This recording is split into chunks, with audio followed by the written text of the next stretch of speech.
mal à Excellent. la gorge. One more time for I good have luck. a sore throat. C'est combien? A, which just means and. And now for J'ai that de la final fièvre. I have a confident fever. moment of Just like purchase. that, you've given Let's a put clear, these two confident, together. and really Ready? complete answer. Je les prends. Okay, Merci. you've seen all the pieces. Now let's make sure they really stick. We're going to do a quick practice round to help lock these phrases into your brain so they'll be there when you actually need them. You ready? First one up. You've got that ache in your lower back from the long flight. How do you say it? Remember the formula. And remember that back, la douce, is masculine. Did you get it? It's j'ai mal au dos. We start with j'ai mal, and since dos is masculine, we add that little word au. Perfect. All right, next one. You're feeling really warm, you think your temperature is high. How do you tell someone that specific symptom? Exactly. J'ai de la fièvre. That is such an essential phrase for a really common symptom. You're doing great. Okay, last practice question, and this one is super important. You've decided you really need to see a professional. What's that direct, clear phrase to ask for one? That's the one. J'ai besoin d'un médecin. A clear, direct request that is going to get you the help you need every single time. And that's really it. Getting sick when you're traveling doesn't have to be a nightmare. It really doesn't. With just a handful of key phrases and one super simple formula, you can walk in anywhere and confidently explain your problem. You are officially equipped with your French health toolkit, so travel with confidence. The only question left is, where are you going to go next?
And now for that final, confident moment of purchase. Let's put these two together. Ready? Je les prends. Merci. Fantastic. You honestly sound like a natural. And just like that, you are officially ready to shop in French. So the only question left is, when you get to France and you walk into that first beautiful shop, what's going to be the first item on your list? What will be the first je cherche you say? Bon shopping! Bonjour! You know, are you ready to finally move past the basics and start having some real, actual conversations in French? Well, today, we're going to dive into the tools that let you truly express yourself. Does this feel familiar? You're in a conversation, you've got so much you want to say, but you feel totally stuck, just able to manage a simple yes or no? Yeah, it's a super common frustration, but don't worry, we are about to fix that.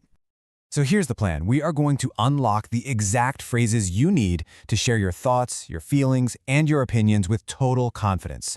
Say goodbye to those one-word answers.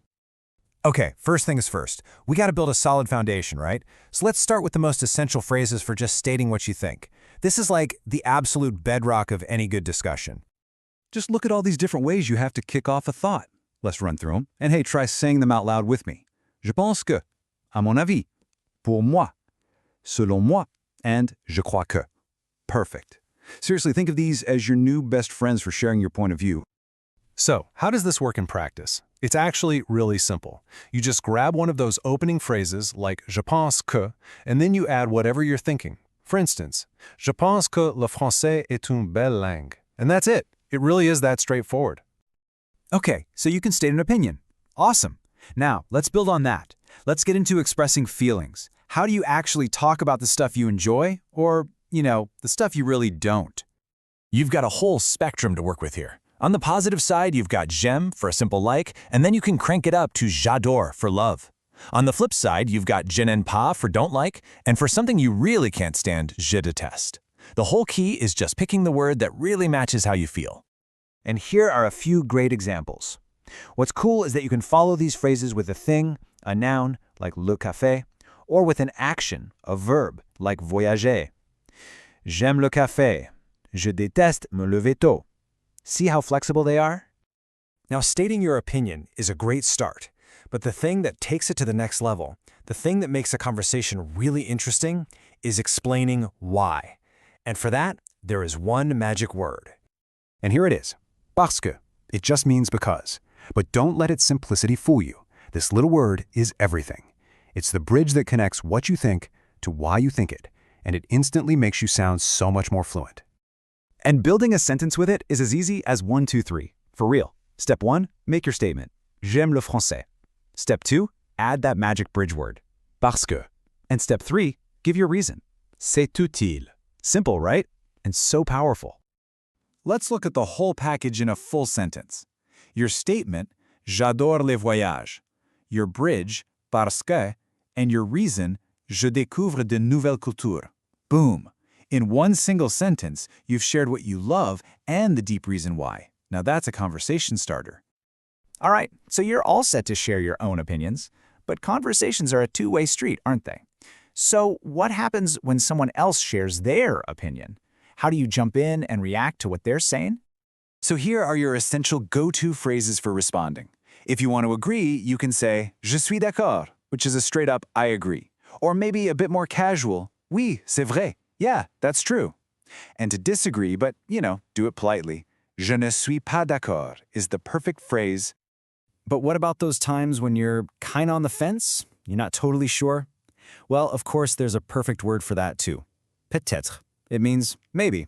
It's just a great neutral way to respond when you're not quite ready to pick a side. Okay, we've gathered all the individual pieces of the puzzle. Now for the fun part. Let's put them all together and see how they actually work in a real back-and-forth conversation. Okay, so picture this. The conversation kicks off with a really simple question. Speaker A asks, Tu aimes le cinéma? A classic, do you like kind of question. Now pay close attention to Speaker B's answer. They don't just say oui. No way. They level up their answer with j'adore to show real enthusiasm, and then they drop in our magic word, parce que, to explain why. That is a complete, well-thought-out answer. And now, here's where it gets really interesting. Speaker A comes back with their own take. They share what they prefer, and then they use that key phrase, je ne suis pas d'accord, to politely show that they have a different point of view. And this right here, this is how you keep a great conversation going. Speaker B doesn't get defensive, they get curious. They ask the single most important question you can ask in any discussion, pourquoi? Why? And Speaker A gives their reason. A simple, clear explanation that starts with parce que. And just like that, you've got a real conversation happening with two different, well-explained viewpoints. That's what this is all about. Bravo! You've just seen all the building blocks and exactly how they fit together. You now have the essential tools you need to go out and build your very own conversations in French. So let's do a super quick recap of your new toolkit. You can state your opinion, express your feelings, explain your reasoning, and respond to what other people say. You are officially ready to go. And that brings us to the most important point of all this. The tools are yours now. So the real question is, using what you've just learned, what is one opinion that you are ready to share and maybe even defend right now in French?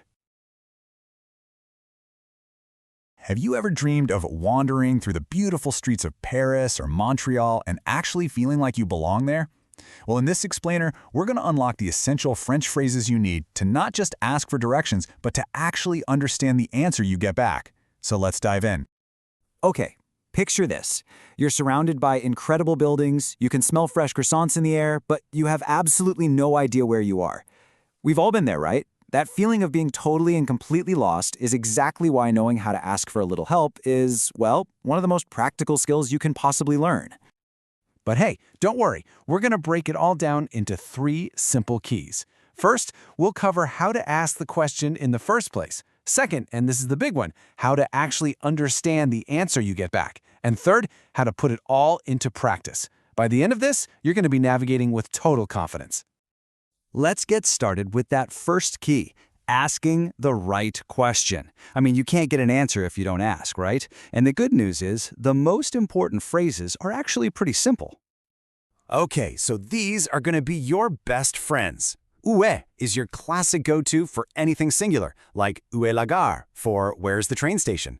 Now, if you're looking for something plural, like the bathrooms, you just swap it to où sont. Easy enough.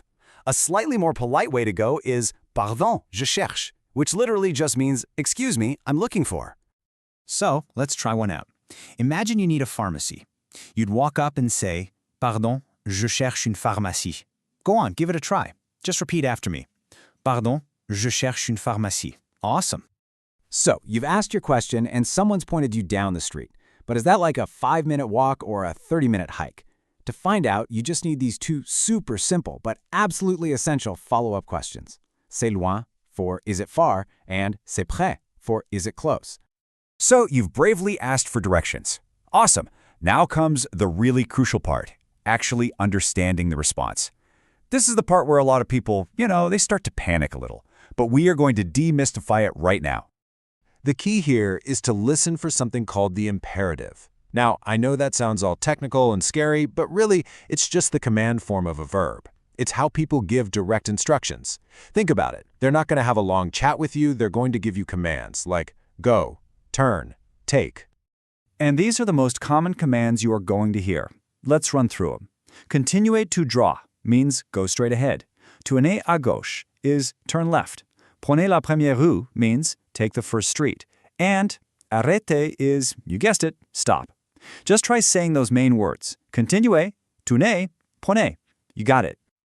Okay, so once you've followed the commands, you need to know exactly where to look. And these little words, they're your final clues. Is it à droite, on the right, or à gauche, on the left? Is it devant, in front of something, or maybe à côté de, which means next to it? Listening for these is like finding the final piece of the puzzle. So let's put it all together. A full instruction might sound something like this.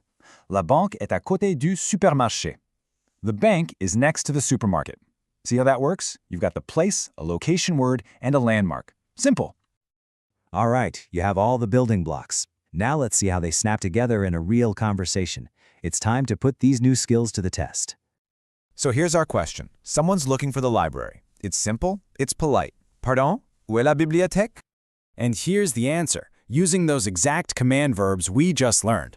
Continuer tout droit, puis tourner à gauche. Go straight, then turn left. Super clear instructions. But wait, our traveler is smart. They need a little bit more info, so they ask that essential follow-up question. C'est loin? Is it far? And we get this helpful reply, no, c'est à 5 minutes. Nope, it's 5 minutes away. Perfect. Okay, now let's try repeating that whole conversation together, nice and slow. Pardon, où est la bibliothèque? Continuez tout droit, puis tournez à gauche. C'est loin? Non, c'est à 5 minutes. Excellent work. All right, pop quiz time. Let's see what you remember. It's your turn. How would you say turn right? I'll give you a second to think about it. Did you get it? Yes, it's tourner à droite. It's just the opposite of à gauche. Simple as that. Okay, let's try one more. How would you ask, where is the museum? Think back to our very first key phrases. And the answer is, où est le musée? See? You are doing great. You've already got the most important phrases down pat. Wow, we've covered a ton of ground, haven't we? But you know what? It all really boils down to a small set of super powerful phrases. So let's recap what's in your new French navigation toolkit. Think of this as your survival guide. You start with your main question. Où est? Then you listen for those command verbs like continuer and tourner. Then you pinpoint the final spot with location words like à côté de. And don't forget your simple helpers, c'est loin, and of course, the ultimate backup plan if you're really stuck, je suis perdu, I am lost. And that's really it. With just these phrases, you have everything you need to connect with people, find your way, and explore with so much more confidence. You are officially ready to survive in any French city, even if your phone battery dies. So, what do you think? Are you ready to give it a shot? Your challenge for your next step is to write your own little mini dialogue right there in the comments. Use où est to ask for a place and tourner to give a simple direction. I can't wait to see what you come up with. Bravo and happy travels. Hey there. You know how sometimes in French you can say things that are technically correct, but they don't sound right? Like you're just listing off facts instead of telling an actual story? Well, today we are going to fix that. We're going to learn the secret to weaving sentences together to talk about your memories and experiences and sound way more natural doing it. Okay, just take a look at this. On the left you have, I was young, I lived in India. I mean, sure it works, but it's kind of clunky, right? It sounds like a robot. Now look at the right. We add one tiny word, and suddenly it's, when I was young, I lived in India. Boom. Instantly, it's a story. It has flow, it feels like a real memory. And that little shift, that is everything. So what's the secret sauce here? How do you make that jump from a boring list to an actual story? Well, it's actually way simpler than you might think. You don't need to learn hundreds of new words. It's all about knowing how to use the two main past tenses as your personal storytelling tools. All right, our first tool. This is the one we use to paint the picture, to create the atmosphere, give the context, basically set the background for whatever we're about to say. In French, this storyteller's paintbrush is the imparfait. The number one thing to remember about the imparfait is this little phrase, what things were like. That's its whole job. Think of it like the opening shot of a movie. It's describing the setting, what you used to do every day, how you were feeling, what the weather was like. It's the ongoing state of things before the main action kicks in. But a good story needs more than just a pretty background, right? You need action. You need something to actually happen, an event that moves things forward. And for that, we bring in our second, much more action-packed tool, the passé composé. And this is where it all clicks. If the imparfait tells us what was happening, the passé composé tells us what happened. It's like a camera flash, a specific single event that's over and done with. The phone rang. I saw a friend. We visited the museum. Bam, bam, bam. These are the key moments, the plot points that drive our story forward. Okay, so we've got our background painter, the imparfait, and our action hero, the passé composé. But how do we stick them together? Well, we need some storytelling glue. These are just a few key words that signal to your listener, hey, pay attention, we're switching from describing the scene to telling you what happened. And these words are super helpful little clues. For example, when you hear tous les jours, every day, your brain should immediately think, okay, this is a routine, this is probably imperfect territory. But then if you hear a word like soudain, suddenly, or un jour, one day, that's like a big flashing neon sign telling you, action incoming, get ready for the passé composé. All right, enough with the rules. The best way to really get this is to see it in the wild. So let's break down a super simple mini story and watch exactly how these two tenses play together to make something that actually sounds like a story. So our story kicks off, j'étais, j'habitais. See that? Both are in the imparfait. And why? Because it's not a single event. This is all background info. We're setting the scene, telling our listener, here's what life was like for me over a long period of time. And then, bam, the story shifts. We get our signal word, un jour, one day. That immediately breaks us out of that background routine. So what happened on that one specific day? J'ai vu, I saw. It's a specific, completed action. It happened, it's over. That is our passé composé, stepping onto the stage for the first main event. Now, check this out. This part is cool. We can actually hit pause on the main action to add more descriptive detail. The weather was nice, and there were many people. Il faisait, il y avait. We've switched right back to the imparfait here, just to paint a richer picture of the scene where that main event was taking place. And to wrap up the action, here we go. I spoke to him, and he was very kind. Two more finished actions that bring the story to its close. Je lui ai parlé, il a été. Both are in the passé composé. And just like that, we have a complete little narrative with a setting, a middle, and an end. So, how can you do this yourself? It's honestly this simple. Just follow this two-step recipe. Step 1. Set your scene with the imparfait. Tell us about a habit you had or a general situation from the past. Step 2. Interrupt that scene with one specific action using the passé composé. That is it. You now have the core structure for basically any story you'll ever need to tell about the past. You've totally got this. You now have the essential framework for telling stories in French. You know how to create a background, and you know how to introduce a key event. You can officially go way beyond just listing simple facts. So the only question left is, what's your two-sentence story? Give it a shot. Hey everyone, so have you ever been in that spot where you can say bonjour, but then you're stuck? Well, today we're gonna fix that. We're on a mission to learn how to turn a simple greeting into actual, solid plans with friends, all in French. Let's dive right in. I mean, it's a real language learning hurdle, isn't it? You've got the basic words down, but how do you actually, make a plan to see someone? This little guide is gonna be your step-by-step manual for making plans in French with total confidence. Okay, first things first, you have to be the one to kick things off. So let's look at 4 really simple but super effective ways to invite someone to do something. This one is your go-to, your most direct and reliable tool. Tu veux? It literally just means, do you want to? It's clear, everybody uses it, and it gets right to the point. Like, tu veux aller au cinéma? Do you want to go to the movies? See? Simple as that. Now, if you want to sound a little more casual, a bit more friendly, you can try this one. Ça te dit de? It's kind of like saying, how about, or do you feel like?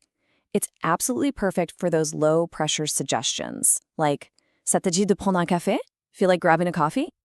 What if you want the invitation to feel more like a shared idea, not just a question? Well, on pourrait is what you're looking for. It means we could, and that simple change makes it feel so much more collaborative. You're basically brainstorming together. Something like, on pourrait faire une promenade. We could go for a walk.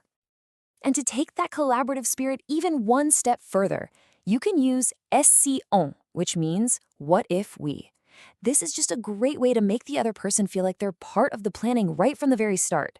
Et si on dînait ensemble? What if we had dinner together? It just feels so creative and inviting, you know?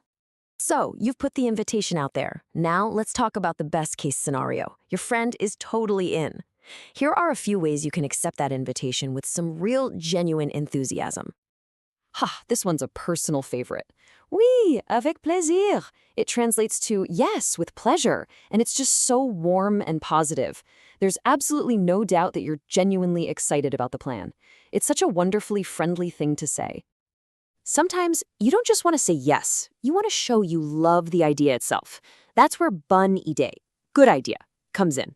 It's simple, it's strong, and it confirms you're totally on board with what they suggested. Okay, if you want to sound really natural and casual, this is the phrase for you. Ça marche. It's pretty much the perfect French equivalent of sounds good or that works for me.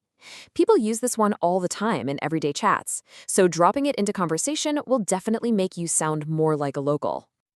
But of course, you know, life happens. Schedules get crazy, and sometimes you just can't make it. So let's look at how to say no politely without accidentally slamming the door on any future plans. This is your essential must-know phrase for when you're just not available. Désolé, je ne peux pas. It means sorry I can't. It's direct, it's clear, but it's still perfectly polite. No long, complicated explanation needed. And if you do want to give a super simple reason, je suis occupé, I'm busy, is perfect. It gives just enough information so they know why, but you don't have to get into all the details of your schedule. Now this one is absolutely key for keeping your friendship strong. Adding peut-être une autre fois, maybe another time, to your no completely changes the vibe. It really softens the refusal and sends a clear signal that you do want to hang out, just not right now. So let's just take a quick look at these side by side. Over here on the left, you've got your enthusiastic ways to say yes, and on the right, your polite ways to say not this time. Seeing them together like this really helps lock them into your memory. Two totally different paths, but both lead to a good conversation. Okay, so you got a oui avec plaisir. That is awesome. But wait, the mission isn't quite over. A plan isn't really a plan until you've got the details, right? Now we got to lock in the time and place. And as you can see, it's a pretty simple process, just 3 little steps. First, you ask the question, quel jour, what day, or quelle heure, what time? Second, you suggest when you're free. Je suis libre samedi, I'm free Saturday. And third, you confirm a specific time. 18 heures, ça te va? Does 6 p.m. work for you? Easy. All right, you've learned all the individual pieces. Now it's time for a mission simulation. Let's see how all these phrases actually flow together in a natural, real-life little conversation. Here we go. Person A kicks things off with our classic opener. Salut, tu veux aller au marché dimanche matin? They're using that direct and friendly tu veux to suggest hitting the market on Sunday morning. And now, check out this response. It's so clever because it combines 2 things we just learned. Person B starts by saying they can't do the morning. Dimanche matin, je ne suis pas libre. But they immediately offer another option and agree to the plan with that supernatural phrase. Mais l'après-midi, ça marche. Person A sees that opening and moves right in to lock down the details. Parfait. On se retrouve à 15 heures? Perfect. Shall we meet at 3 p.m.? This is what turns a vague idea into a real, concrete appointment. And there it is. The final, enthusiastic confirmation. Oui, avec plaisir. Mission accomplished. They have a solid plan, and everybody's happy about it. That's a win. So let's do a final super fast recap, the absolute must-knows. To invite someone, use tu veux or ça te dit de. To accept, go with an enthusiastic oui, avec plaisir, or a casual ça marche. To politely decline, a simple désolé, je ne peux pas is perfect. And to confirm everything, just ask ça te va? So there you have it. You now have the entire conversational toolkit, the phrases, the flow, the strategy. The only question left is, what's the very first plan you're going to make? Go out there and give it a shot. Thanks for watching. You know, you could spend years, literally years, mastering French grammar and vocabulary and still feel like a total outsider in France. So why is that? Well, it's because the real language, it isn't just spoken, it's lived. And today, we're going to decode those unspoken rules, that subtle etiquette that really connects you to the heart of French culture. And this quote just nails it, right? We're not just talking about what to say, but how to be in France. So we're going to ditch the textbook and dive into the real world. So what is it? What's that invisible line between a tourist just passing through and someone who gets it? It's not just about having a perfect accent. It's about knowing all the little things, the unwritten social code. And together, we're going to unlock it. All right, let's start with section 1, making a good impression. You know, those first 30 seconds of any interaction in France can make or break the whole thing. If you get these simple things right, trust me, you're already halfway there. This is it, the golden rule, the absolute #1 thing you have to remember. Before you ask for a croissant, before you ask for directions, before you say anything else, you say bonjour. It doesn't matter if you're walking into a tiny little shop, a cafe, or even an empty doctor's office. Bonjour. It's more than just hello. It's a sign of respect, an acknowledgement that you see them as a person. Skipping it?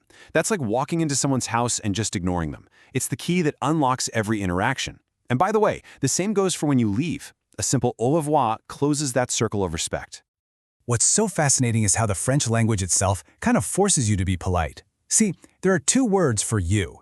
You've got tu, which is informal. That's for your inner circle, your friends, your family, kids. But then there's vous. That's your default for pretty much everyone else. Strangers, older people, the person at the bakery. So if you're ever in doubt, just use vous, always. It's a simple sign of respect, and if they're cool with being more casual, they'll let you know you can switch to tu. Ah, la bise, the famous cheek kiss. Okay, this is where it can get a little awkward for newcomers. The key thing to know is it's for people you already know, friends, family, maybe some close coworkers. It is definitely not for the cashier at the supermarket. And here's the fun part. The number of kisses actually changes depending on where you are in France. It might be 2 in Paris, maybe 3 in Provence, or even 4 in other regions. The best advice? Just wait, follow their lead, and try not to bump noses. Okay, get ready for a fun little contradiction in French culture. If you're invited to a dinner party at someone's home, you absolutely should be fashionably late. Yeah, I'm serious.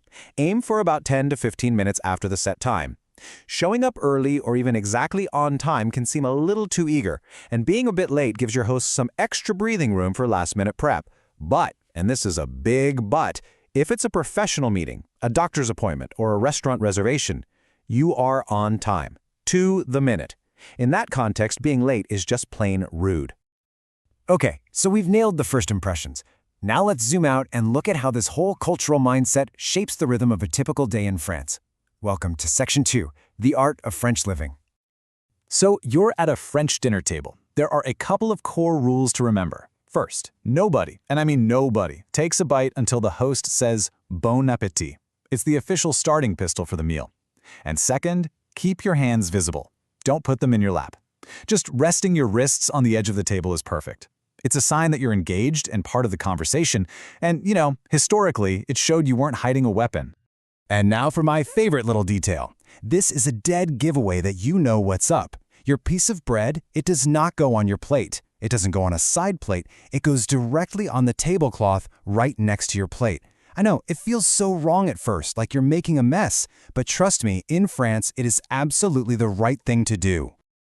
You're really going to have to adjust your internal clock when you're in France. In a lot of places, especially smaller towns, pretty much everything shuts down for a solid 2-hour lunch break, usually from noon to 2. And Sundays, forget about it.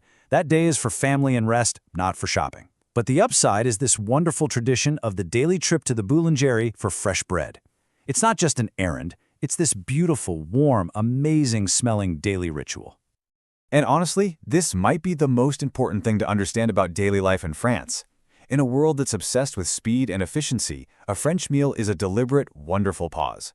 It is not about shoveling in food to refuel. It's about conversation, connection, and pleasure.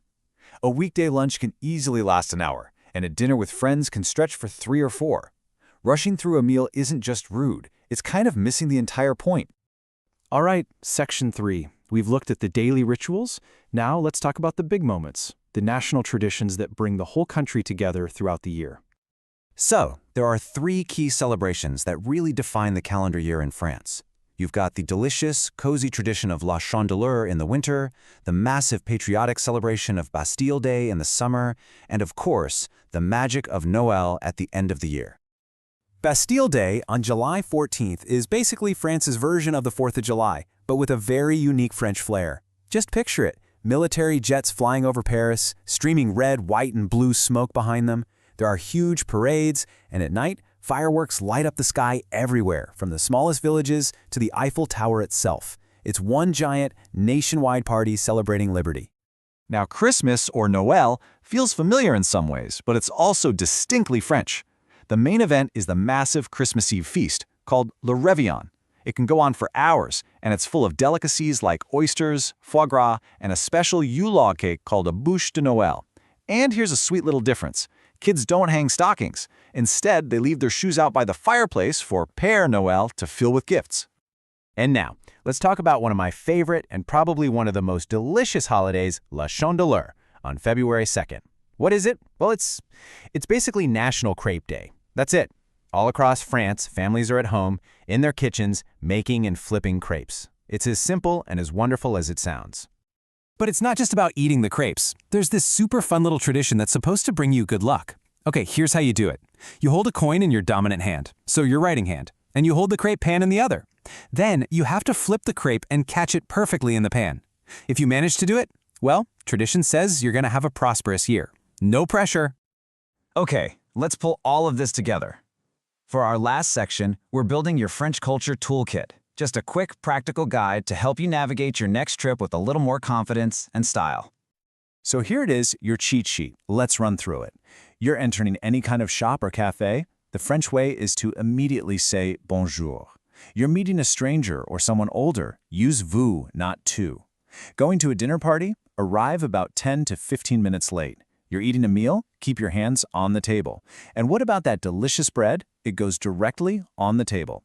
Seriously, if you can just remember these 5 things, you are going to look like a total pro. So there you have it, a little peek behind the curtain at the subtle art of living like the French. It really makes you think, doesn't it? Whether it's the idea of a 3-hour dinner with friends, a daily stop at the bakery, or a whole day dedicated to eating crepes, which of these customs would you actually want to bring into your own life? It just goes to show that culture isn't only about the grand museums and monuments, it's about the small, beautiful rituals that make up everyday life. Thanks for tuning in. Bonjour, welcome. Today, we are going to totally level up your French. We're going to zoom in on those small, but honestly super powerful words that can take you from sounding like you're reading from a textbook to sounding way more like a native speaker. And it all starts by breaking one very common habit. All right, first things first, let's talk about a trap that so many French learners fall into. I like to call it robot talk. You know that feeling, right? When your sentences just sound a little clunky, a little repetitive. It's usually because we're thinking in English first and just translating word for word, and we're missing all the beautiful little shortcuts that make French flow. Okay, have a look at this. J'aime ce film, je regarde ce film. Now, is it grammatically correct? Yeah, absolutely. But it just feels heavy, doesn't it? A native speaker would just never say it like this. This repetition is exactly the kind of thing we're going to get rid of today. So does that sound familiar at all? If you're nodding your head right now, please do not worry. It is such a common stage for every single learner. But you know what? Today is the day we move past it for good. So, what's the fix? How do we do it? Well, it's time for the pronoun power-up. Seriously, think of these as your secret weapons. They're what will make your French sound more elegant, way more efficient, and just authentic. And that's really all they are. When you think about it, they're just shortcuts. Instead of saying the same noun over and over again, you just swap it out for a tiny, powerful little word. This is the absolute key to unlocking that natural rhythm in your speech. We're going to start with the absolute fundamentals, the pronouns that replace the main who or what in your sentence. If you want the grammar terms, these are your direct and indirect objects. Okay, these three are your workhorses, le, la, and less. If you see it, love it, or know it, that's your direct object. We just use le for masculine things, la for feminine, and less for anything that's plural. Simple as that. Let's see it in action. So instead of saying, je vois la voiture, I see the car, you make it so much sleeker. Je la vois, I see it. See how much cleaner that is? That tiny word la just replaced the entire phrase la voiture. Now, this example is great because it shows something really cool. J'adore ce film becomes je l'adore. See how the le for le film gets shortened to just an L with an apostrophe? That's because it's right before the vowel in adore. It's a perfect little window into how French is always trying to create a smooth, connected sound. Okay, let's build on that. Next up are the indirect objects. Now, these little guys answer the question to whom or for whom. So think of verbs like talking to someone or giving something to someone. You're replacing that person. So instead of a sentence like je parle à Marie, I am talking to Marie, you streamline the whole thing. It just becomes je lui parle. I'm talking to her. And here's the best part. Lui works for both to him and to her. It's beautifully simple. All right, you've totally got the basics down. Now we get to the really fun stuff, the pronouns that don't have a perfect, neat little equivalent in English. Honestly, these are the ones that are going to make you sound seriously advanced. Are you ready? Because these next two pronouns, y and en, they are your ticket to sounding truly fluent. Getting these down is an absolute game changer. First step, we have iged. Its main job is to replace a place. The easiest way to think about it is just to translate it in your head as the word there. It pops up all the time to avoid repeating a location, especially if that location was introduced with a word like à. Look at this quick conversation. Someone asks, Tu vas à Paris? Are you going to Paris? Instead of repeating, Oui, je vais à Paris, you just say, Oui, j'y vais. Yes, I'm going there. It's so common and it just instantly makes you sound more natural. And next up is the absolute superstar pronoun, en. This little word is a powerhouse. It does two main jobs. First, it replaces quantities, like when you want some of something. And second, it replaces any noun that's introduced with the preposition de. Here is a perfect example of en being used for quantities. Someone asks, Tu as des frères? Do you have any brothers? The natural response isn't just oui, j'ai deux, it's oui, j'en ai deux. That en stands in for des frères. It's like you're saying, yes, I have two of them. And that number, the deux, is the really crucial part to notice here. With en, you replace the noun itself, but you always, always keep the specific number. You're literally saying, yes, I have of them, too. It's a small detail, but it makes a huge difference in how natural you sound. Okay, our final power-up is all about flow. We're going to stop speaking in short, choppy sentences and start using what are called relative pronouns to weave our ideas together into much more sophisticated thoughts. Check out how this works. We start with two separate ideas. C'est la fille, that is the girl, and elle chante, she sings. We want to link them. The word we want to replace is elle, since she is the subject doing the singing. So we swap it out for qui, and the result? C'est la fille qui chante. That is the girl who sings. Just one smooth, connected sentence. So let's just take a step back and put this all together. You have just unlocked an entire toolkit that is going to fundamentally change the way you speak French. Okay, here it is. This is your new pronoun toolkit. To replace things, you've got le, la, and les. For people you're talking to, you have lui and leur. For places, you've got y. For quantities, you've got a. And to tie all your brilliant ideas together, you have qui. This is quite literally your new voice in French. You are no longer stuck in robot talk. You've got the tools now for fluid, natural, and really expressive French. So, the only question left is, what are you going to say first? Hey there, ready to take your French from kinda choppy to incredibly smooth? Well, you're in the right place. We're going to show you the secret to stop speaking in short, broken phrases and start building the kind of flowing, natural sentences you've always wanted to use. Okay, let's get right into it.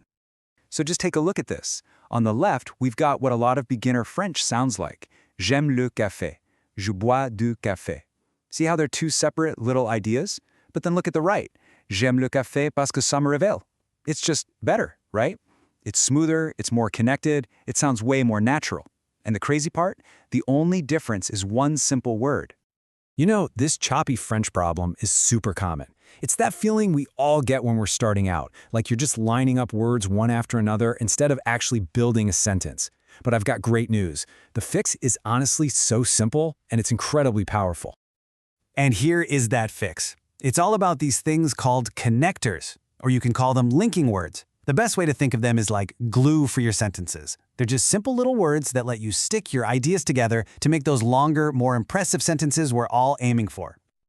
All right, so let's get you set up with your very own connector toolkit. We're going to focus on the absolute essential words that'll give you the biggest bang for your buck when you're actually talking to people. And here it is, your starter pack. You've got mais for but, parce que for because, donc for so, and a couple of other really useful ones. Just look at the examples. See how each sentence suddenly feels more complete? It's not just a statement anymore. It's a real thought. That's the magic of these linking words. Now, here's the best part. You don't need to memorize that whole list right away. Not at all. To make a huge, immediate improvement in your spoken French, you really only need to get comfortable with these four right here. Mais, parce que, donc, and alors. Seriously, master these, and you're going to notice a massive difference. Okay, so let's put these under the microscope. We're going to break down these key connectors one by one so you can see exactly how they work their magic inside a real sentence. First up, mais. This is your absolute go-to for showing a contrast. Think about it. I want to go out. That's idea number one. But I don't have time. That's the conflicting idea. Mais just perfectly links them together. Je veux sortir, mais je n'ai pas le temps. So simple and so effective. Next, we've got the powerhouse, parce que. This is how you explain the why behind everything. Why are you going to sleep early? Parce que je suis fatigué, because I'm tired. It connects your action directly to the reason, making your speech so much more logical. Now let's talk about donc. This one is all about logical results. The situation is, il est tard. It's late. So what's the direct consequence? Donc je dois partir. So I have to leave. See how donc creates that perfect bridge from a cause to its effect? And then there's alors. It's a lot like donc, but it feels a little more casual, kind of like our so or then in English. You're hungry? Then let's go to the restaurant. It's great for suggesting that next logical step in a conversation. Alors, on va au restaurant? Okay, here's a little bonus word for your toolkit that's really powerful. Pourtant. This means however or yet. It's fantastic for showing a surprising or unexpected contrast. For example, il fait chaud. It's hot. You'd expect summer clothes, right? Pourtant, elle porte une veste. However, she's wearing a jacket. It just adds a nice little touch of sophistication. All right, time for the really fun part, the big payoff. Let's look at some before and after examples to see the incredible transformation that happens when we plug these simple connectors into those choppy sentences. So look at this. Before we have je suis étudiant, j'aime voyager. Two separate facts. They're fine, but they're disconnected. Now just add the simple connector et for and. Suddenly you have one smooth connected thought. Je suis étudiant et j'aime voyager. Instantly sounds better, right? Let's try another one. Before, il pleut, je ne sors pas. It's raining, I'm not going out. I mean, these ideas are obviously related, so let's connect them. Add donc, and you get il pleut, donc je ne sors pas. It's raining, so I'm not going out. You just created a perfect cause and effect sentence. And here's our final transformation. Before, je ne mange pas de viande, je suis végétarien. The second sentence clearly explains the first one, right? So let's use our powerhouse connector to link them up. Je ne mange pas de viande parce que je suis végétarien. It's logical, it's fluent, it sounds completely natural. So the big question is, how do you start building your next fluent sentence? Let's just lock in the key takeaways from all this so you can start using this stuff literally today. Okay, just remember these three things. 1. Connectors are the secret weapon for making your sentences longer and sound way more natural. 2. Your essential toolkit, The big four are mais, parce que, donc, and alors. And 3, with just those few words, you can now link ideas, explain reasons, and show contrast. Basically, all the things that make you sound more like a native speaker. Now the only thing left is for you to give it a try. So I'll leave you with this little challenge to get you started. What 2 ideas will you connect first? Think of something, anything, and try linking them. You can do this. You've totally got this. Salut! Welcome! Today, we're diving into the kind of French you'll actually hear on the streets of Paris or Lyon. We're going to leave the dusty textbooks behind and focus on the real, living language you'll need in cafes, train stations, and shops. So, does this sound familiar? You've spent ages learning grammar, but the second a native speaker talks to you, your mind just goes blank. You are so not alone. It's that classic gap between knowing the rules and actually being in a conversation. Our goal today? To smash that gap and get your confidence soaring. So here's the plan. We're going to spend a virtual day together on the ground in a French city. We'll start with our morning coffee, we'll catch a train, maybe do a little shopping, and along the way, we'll pick up the exact phrases that you actually need. Sound good? Let's go. But first, one huge tip. The secret to understanding spoken French is not to try and catch every single word. Honestly, it's impossible, and you'll just stress yourself out. Your real superpower is listening for the big clues, the main verb, the context of the situation, and the phrases you hear again and again. Just relax and listen for the important stuff. Okay, here we go. First stop, imagine this. We're walking into a little Parisian cafe.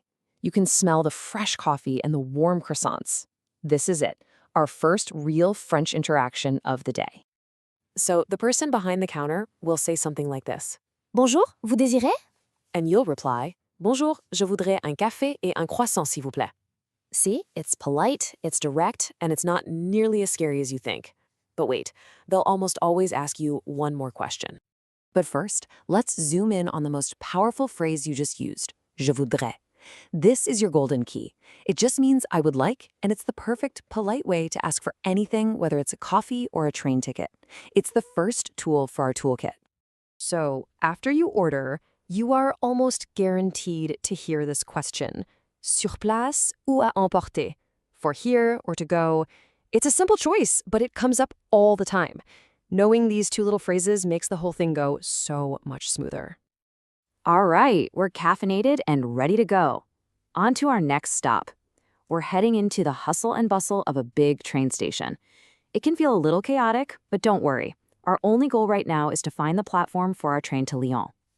So you find someone who works there and ask, Excuse-moi, le train pour Lyon part de quel quai? And you'll get a nice, simple answer back. Le quai numéro 4. It's efficient, it gets right to the point, and it gives you that one piece of info you desperately need. You know, in a loud, crowded station, if you only hear one word, make it this one. Le quai. It means the platform. That's it. That's the word that will guide you through the chaos and get you to where you need to be. And here's the other little gem to listen for. Il part dans, which means it leaves in. Usually it's followed by a number. So il part dans 10 minutes means you've got time to grab a magazine. Il part dans 2 minutes means you better start running. Whew, we made the train. So now we've arrived in Lyon and we've got some time to wander around. Let's pop into this little shop over here. This next conversation is all about getting what you need when you're a customer. You'll find that shopping conversations are usually really quick and simple. You're basically asking 2 things. How much is it, and do you have it in my size? Let's break down how you ask those 2 crucial questions. First up, the absolute classic. Combien ça coûte? How much does it cost? This is universal. It works for a t-shirt, a book, a sandwich, anything. Memorize this one, and you'll never have to wonder about the price again. Now, what if you need a different size or color? Well, there's a fantastic little template for that. Vous l'avez en, which means, do you have it in, then you just fill in the blank. Vous l'avez en taille M? Vous l'avez en bleu? It's a simple little formula that gives you a ton of options. Okay, we've covered a lot of ground today on our little virtual tour. You've been listening, you've been learning, so let's just do a really quick check-in to see what's sticking with you. Let's rewind for just a second, back to the train station. The ticket agent said to us, Le quai numéro 4. What did that mean? Take a second to think about it. It means platform number 4. Exactly. See? You've already got the key vocabulary you need to handle a real-life situation. You're totally ready for this. Great job. So, as our little day trip comes to an end, let's pull all these essential phrases together in one place. Think of this as your survival kit for those first few real conversations in French. So here it is, your core starter pack. You've got je voudrais for ordering, the super common sur place ou à emporter. Quelqu'un for finding your train. Combien ça coûte for asking the price. And vous l'avez un for asking for options. This is your foundation. Okay, we've walked through this all together, which is a great start. But the next step, well, that's the most important one. It's time for you to take these tools and start building with them yourself.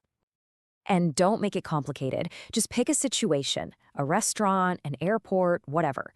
Write 2 simple lines using the phrases we talked about today, and then, and this is the key, say them out loud.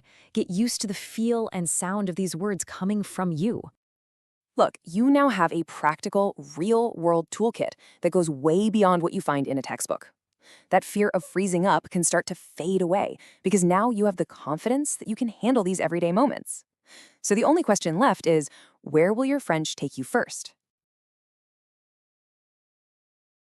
Okay, let's be honest. Have you ever stared at a blank page, trying to write something in French, and your mind just goes blank? We've all been there. You know, whether it's just a simple email, a quick message to a friend, or, oh man, a nerve-wracking exam, writing can feel like this massive hurdle.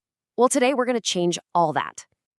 Yeah, this is what I like to call the blank page problem. It's that moment you have to write something in French and your brain just stops, right? All that vocabulary you spent hours learning, poof, it's gone. And suddenly it feels like you're staring up at this huge, intimidating mountain. You know what I'm talking about, right? That little blinking cursor on the screen just taunting you, waiting for words that just refuse to come out. And the frustrating part is you know the vocabulary. You've studied the grammar, but putting it all together into a sentence that actually makes sense, it can feel impossible. But what if I told you there's a super simple secret to beat this every single time? Okay, get ready. This is your secret writing weapon. Seriously. It's one simple, super powerful rule that's going to give you the confidence to tackle pretty much any basic writing task you'll ever face in French. So here's the thing. We often think the solution is to learn more words, right? Or more complicated phrases. But the real key to clear, confident writing? It's not about having a huge vocabulary. It's all about having a simple, reliable structure that you can just fall back on every single time. And here it is. I call it the 3-part golden rule. Think about it. Every simple piece of writing, an email, a postcard, even an exam answer, can be built on this foundation. You've got an introduction, the main content, and an ending.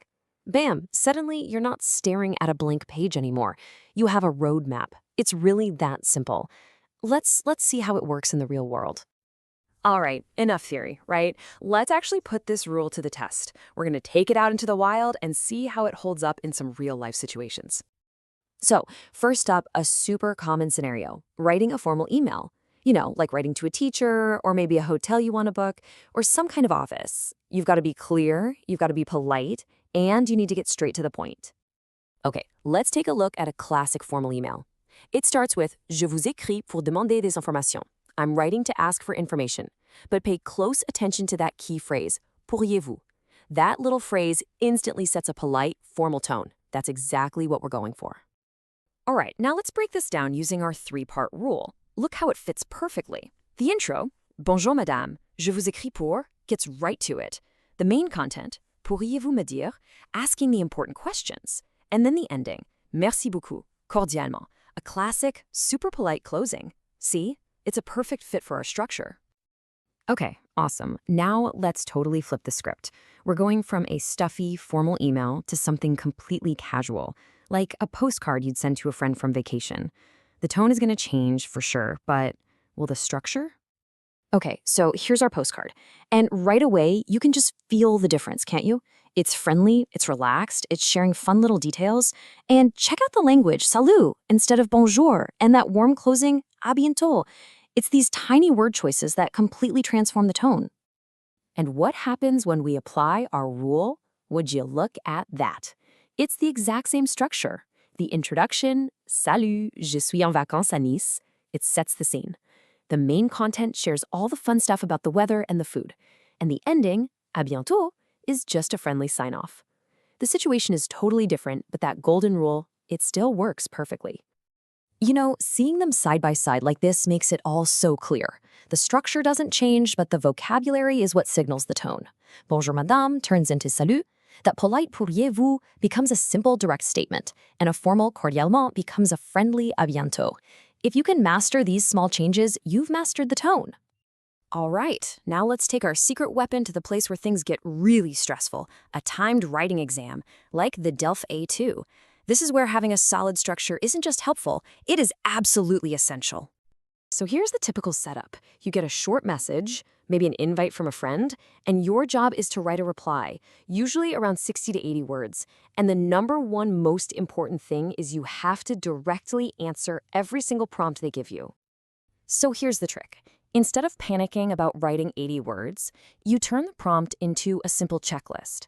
For this one, you just need to do 3 things. 1, say if you can come or not. 2, explain why. And 3, ask one question. All of a sudden, it's not about writing this big, scary paragraph. It's just about ticking 3 little boxes. Way less intimidating, right? Okay, now here is a really solid model answer. It hits the word count, sounds natural, sounds friendly. But the big question is, does it complete the mission? Does it tick every single box on our checklist? Let's find out. Let's break it down. After a nice simple intro, check out how the entire checklist gets handled right there in the main content section. Je voudrais venir, mais je travaille. Boom. That's the first 2 items on the list done. Tu peux me dire l'adresse? And there's the third one. The 3-part structure is like the box, and the checklist is what you put inside. This is exactly what the examiners are looking for. So there you have it. You now have a simple, repeatable game plan for any basic French writing task. That fear of the blank page, it's gone. 'Cause for you, the page is never really blank again. Now, it's your turn to go use it. All right, before you go, let's do a super quick recap of the most important takeaways. Number 1, every simple text has 3 parts: intro, main, and ending. Got it? Number 2, your word choice is everything for setting a formal or informal tone. And number 3, this 3-part structure is your golden ticket to passing that A2 exam. You know, the best way to make this really sink in is to use it right away. So here's a little challenge for you.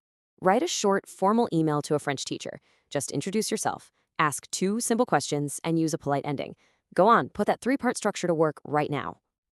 And that just about does it for this explainer. You are no longer staring at a blank page. You've got a plan, you've got a structure, and you have a secret weapon. So my final question for you is this. What's the first thing you're going to write? So, you're getting ready for the DELF A2 French exam? Yeah, it can feel like a huge, overwhelming thing, but honestly, it doesn't have to be. In the next few minutes, we're going to break down every single part of the test: speaking, listening, reading, and writing. I'm going to give you a super clear roadmap so you can walk into that exam feeling totally confident. All right, let's get started. Okay, so here's our game plan. First up, we're diving straight into the speaking test. You know, the part that usually makes everyone's palms sweat. Then we'll get into the listening and reading skills. After that, we'll master the writing test. And you're definitely going to want to stick around to the end because I've got a simple daily practice plan that's going to pull all of this together for you. All right, let's jump in. Section 1, the speaking test, or as they call it, the production oral. Now, I know, for a lot of people, this is the scariest part of any language exam. But here's the secret to the DELF A2. It's not some random surprise interview. It's actually a super structured test, and it's just designed to see if you can handle basic everyday chats. That's it. See, the whole thing is broken down into 3 really simple, predictable parts. You're going to start with a personal intro, then you'll do a quick role-play dialogue, and you'll finish up by describing something and giving your opinion.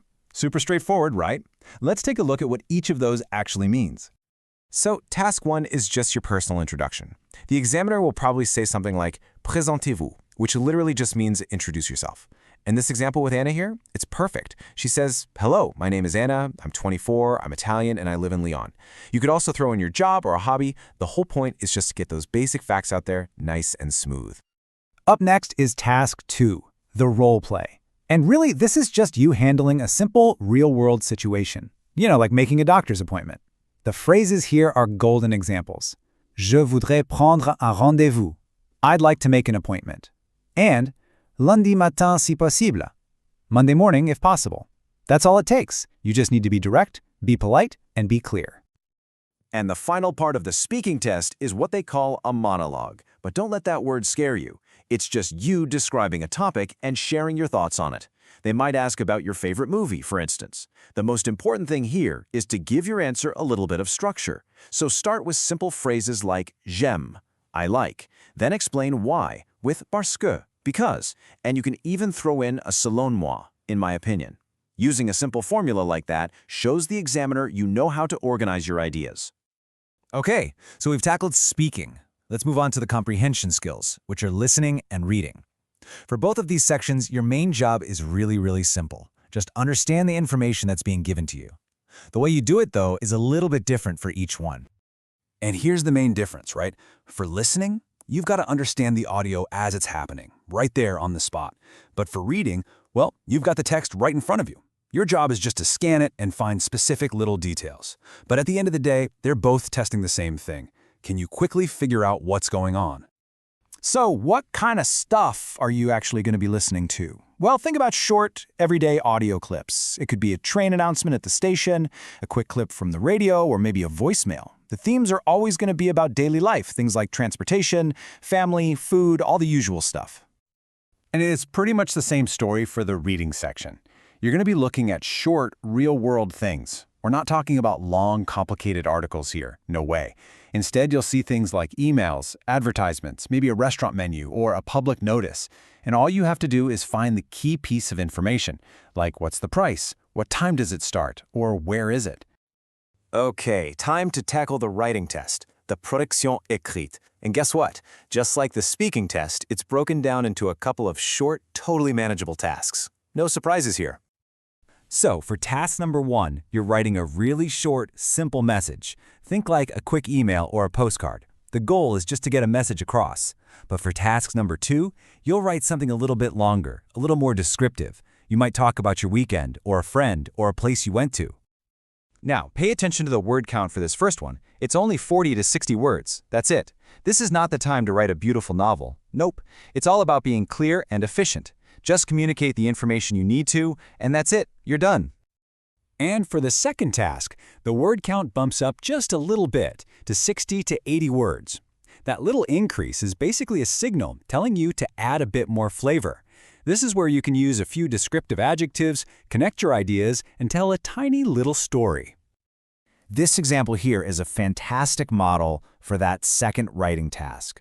So Lucas is talking about his weekend, and notice what he does. He uses the past tense, the passé composé, to say I went and we did, and then, this is key, he adds how he felt about it. It was very relaxing. That simple little structure, what you did and how you felt about it, is exactly what the examiners are looking for. Okay, so we've officially broken down the entire exam. We know what's in it, but the big question is, how do you actually prepare for it? Right, let's turn all this knowledge into action with a real, concrete daily plan. This is how you're going to build the skills and the confidence to walk in there and ace it. First things first, you gotta focus on the right topics. Seriously, every single part of this exam, from the speaking role play to the little emails you have to read, is going to be about these core themes.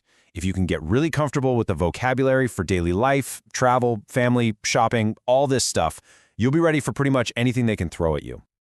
So here it is, a super simple but really powerful daily routine you can literally start today. And it only takes like 15, maybe 20 minutes a day. That's it. Every day, just try to speak for 2 minutes on one of these topics, listen to one short audio clip in French, and read one small text, like an email or an ad. Then, maybe every other day, write one of those 60 to 80 word paragraphs. See? The key isn't studying for hours and hours. It's just about touching on each of the 4 skills a little bit every single day. And there you have it. We've gone through every part of the exam, and you have a simple plan to practice. So let's wrap this up with probably the most important thing I want you to remember from all this. You are way more ready than you probably think you are. Here's the bottom line. If you were able to follow along with the tasks we just covered, and if you feel like you could produce something kind of like those examples, well then you already have the skills you need to pass. For real. This exam is not about being perfect. It's just about showing that you can handle these very specific, predictable tasks. All that's left now is practicing consistently to get a little faster and a lot more confident. So let's make this real. Right now, I want you to look back at that list of topics we showed. Which one are you going to practice speaking about for the next 2 minutes today? Seriously, don't just think about it. Pick one, grab your phone, set a 2-minute timer, and just start talking. You can absolutely do this. You've got this. Good luck.